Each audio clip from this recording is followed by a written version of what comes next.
بسم اللہ الرحمن الرحیم سلسلہ دروس احیاء العلوم بحمد اللہ تعالی۔ آج ہمارا درس نمبر 129 ہے۔ 128 دروس الحمدللہ ہمارے مکمل ہو چکے۔ ذکر کے متعلق ہمارے دروس چل رہے تھے، تو ذکر میں تسبیح، تحمید، سبحان اللہ والحمدللہ اور تحلیل وغیرہ، اس کو ہم ذکر کر رہے تھے اور اس کے فضائل کو ہم بیان کر رہے تھے، تو وہی سلسلہ آگے بڑھاتے ہیں۔ نبی کریم صلی اللہ تعالیٰ علیہ وآلہ وبارک وسلم کا ارشاد گرامی ہے، چند پیچھے آنے والے کلمات، اس کا مطلب یہ ہے کہ نماز کے بعد آنے والے کلمات ایسے ہیں جن کا کہنے والا نامراد نہیں ہے، مطلب جن کا پڑھنے والا وہ شخص نامراد نہیں ہے۔ اور وہ کلمات کون سے ہیں؟ حضور علیہ السلام نے ارشاد فرمایا، ہر فرض نماز کے بعد 33 مرتبہ سبحان اللہ کہنا، 33 مرتبہ الحمدللہ کہنا اور 34 مرتبہ اللہ اکبر کہنا۔ مطلب یہ ٹوٹل 100 جو ہے وہ ہماری تسبیح، 100 کی تسبیح بن جائے گی۔ اور میں نے پچھلے درس میں بھی عرض کیا تھا کہ یہ مختلف تعداد ہے، حدیث کے اندر 11 مرتبہ کا عدد بھی آیا ہے، ان تینوں کو 33 مرتبہ، اور آخر میں جو کلمہ ہے لا الہ الا اللہ وحدہ لا شریک لہ، اس کو شمار کر کے 100 کی تسبیح بھی بنائی گئی ہے۔ تو بہرحال یہ جو ایک معروف انداز ہے جس کو تقریباً سبھی پڑھتے ہیں نماز کے بعد، تو یہ بھی حدیث میں آیا ہے، اس کا پڑھنا بھی بہتر و افضل ہے۔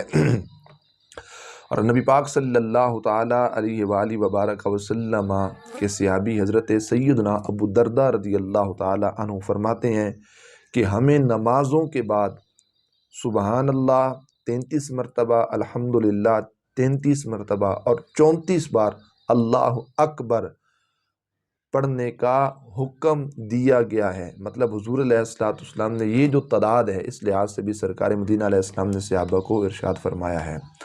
اور نبی کریم صلی اللہ تعالیٰ علیہ وآلہ وبارک وسلم نے ایک مرتبہ ارشاد فرمایا، کیا تم میں سے کوئی شخص ایسا ہے کہ جو احد پہاڑ کے برابر عمل کرے؟ احد پہاڑ جو مدینہ منورہ میں ایک پہاڑ کا نام ہے، اس کے برابر کیا کرے؟ عمل کرے۔ تو صحابہ کرام رضوان اللہ علیہم اجمعین نے عرض کی، یا رسول اللہ صلی اللہ تعالیٰ علیہ وآلہ وسلم، کون طاقت رکھتا ہے کہ احد پہاڑ جتنا جو ہے نا وہ عمل کرے، اور پہاڑ جتنا احد پہاڑ جتنا ہے، مطلب اتنا ذخیرہ یا اتنا صدقات و خیرات اللہ کی بارگاہ میں پیش کرے۔ تو حضور علیہ السلام نے ارشاد فرمایا، ہر شخص طاقت رکھتا ہے اور احد پہاڑ جتنا صدقہ کر سکتا ہے۔ تو عرض کی کہ یا رسول اللہ وہ کیسے؟ تو حضور علیہ السلام نے ارشاد فرمایا، سبحان اللہ کا جو ثواب ہے وہ احد پہاڑ سے بھی زائد ہے۔ مطلب احد پہاڑ جتنا جو ہے نا صدقہ کرنے سے بھی بڑا ثواب ہے۔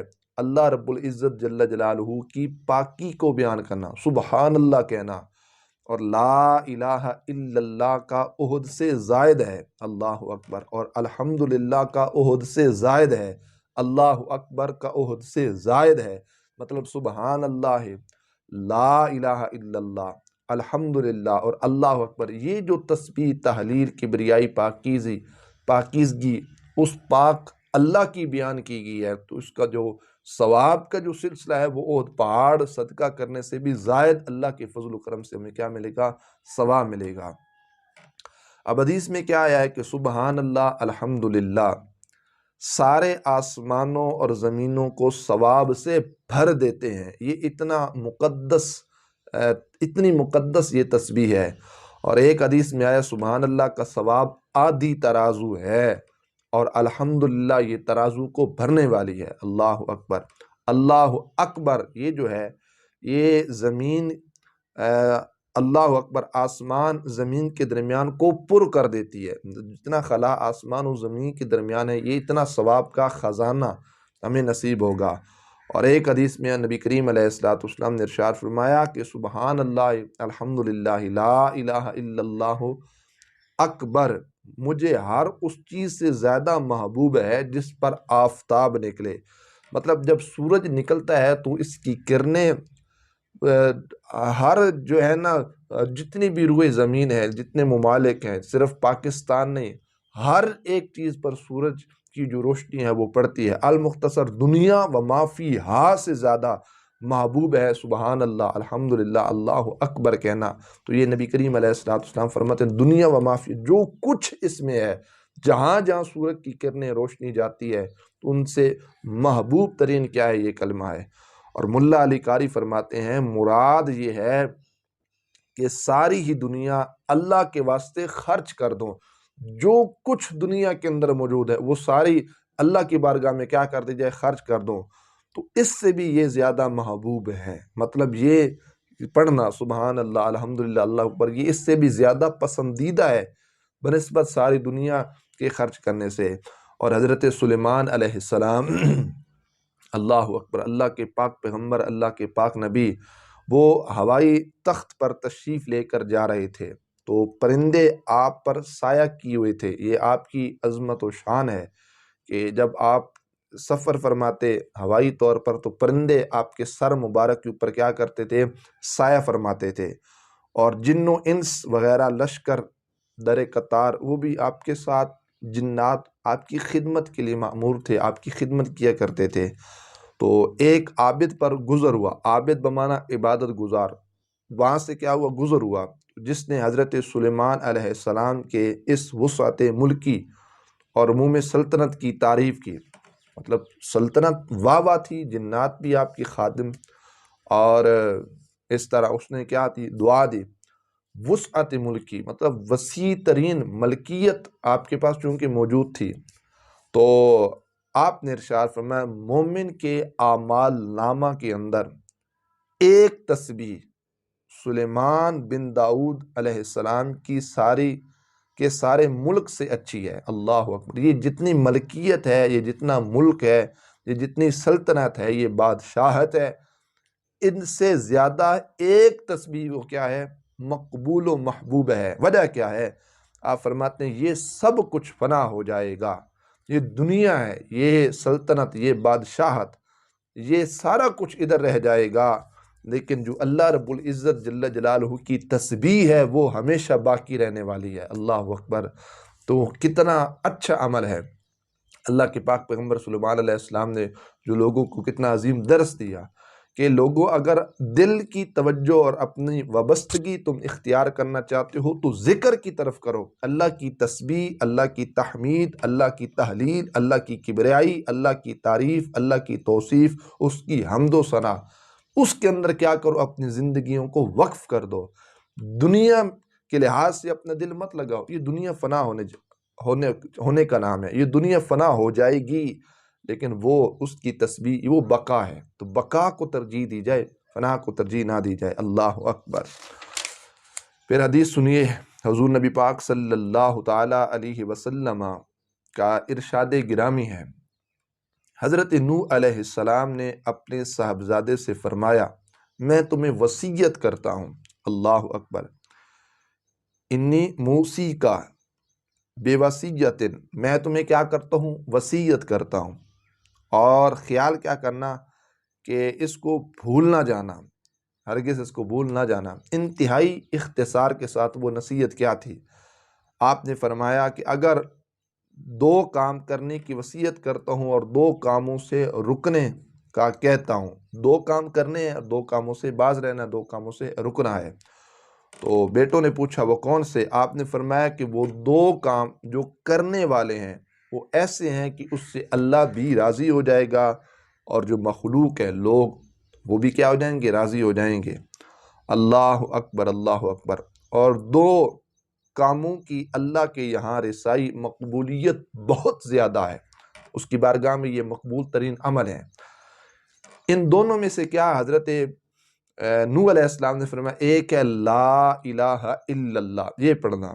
یہ مطلب یہ صرف نبی کریم علیہ السلام کی امت کے لحاظ سے یا اس کو پڑھنے کے لحاظ سے یا اس کی فضائل کے اعتبار سے، بلکہ یہ پہلے انبیاء علیہ السلام جو گزرے انہوں نے بھی اپنی امت کو یہ وظیفہ ان کی جھولی میں ڈالا، ان کے دلوں تک پہنچایا، ان کی اذہان میں ڈالا، لا الہ الا اللہ، اس کو پڑھا کرو۔ کیا معنی؟ کوئی نہیں الہ مگر اللہ، کوئی نہیں الہ مگر اللہ، اس بات پر سب کا ایمان تھا۔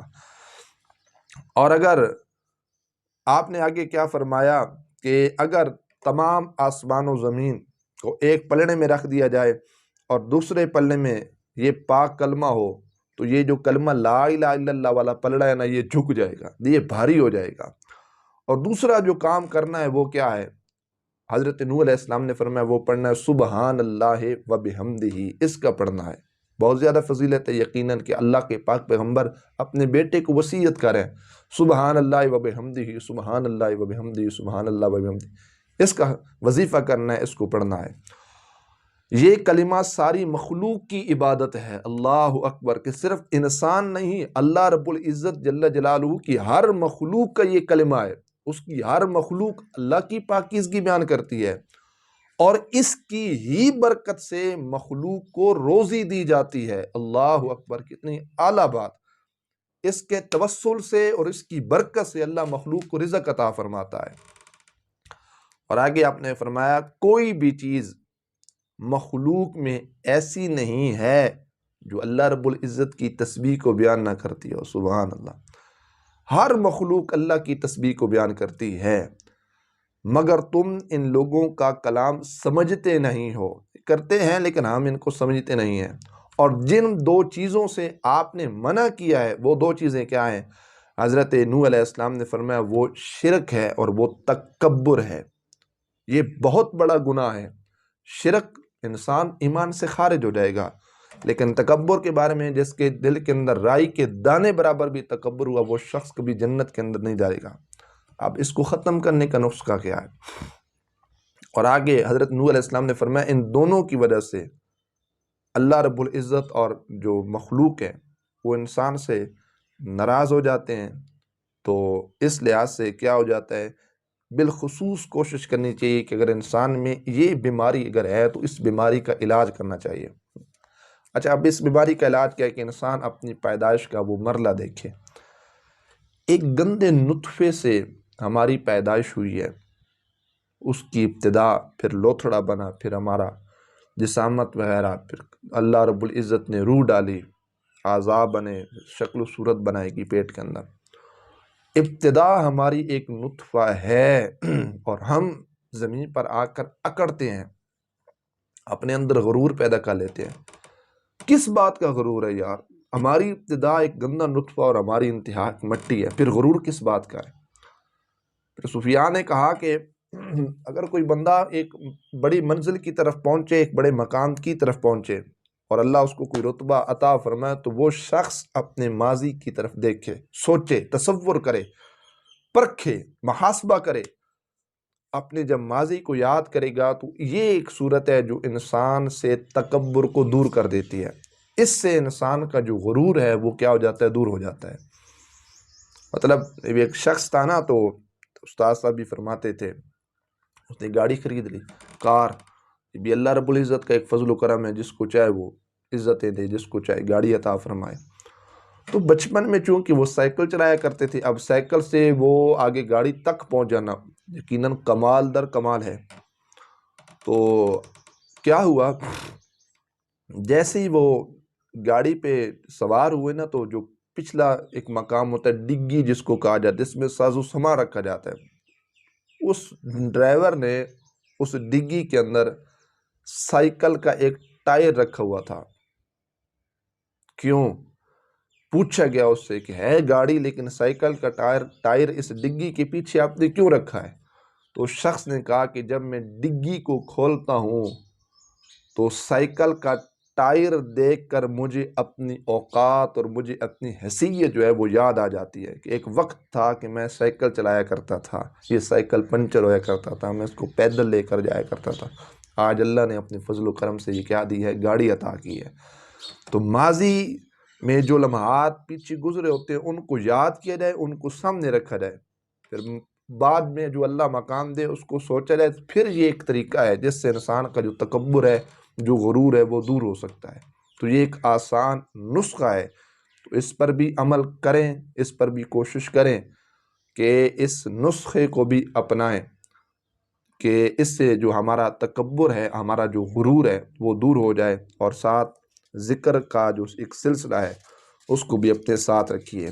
اللہ تعالیٰ عمل کی توفیق نصیب فرمائے، اور اللہ رب العزت حجت الاسلام حضرت سیدنا امام غزالی علیہ رحمہ آپ کے درجات بلند فرمائے، اللہ آپ کی قبر انور پر اپنی کروڑوں رحمتوں و برکتوں کا نزول فرمائے، اور اللہ آپ کی علمی روحانی فیوز و برکات سے ہم سب کے سینوں کو مستفیض فرمائے۔ وآخر دعوانا ان الحمد للہ تعالی رب العالمین۔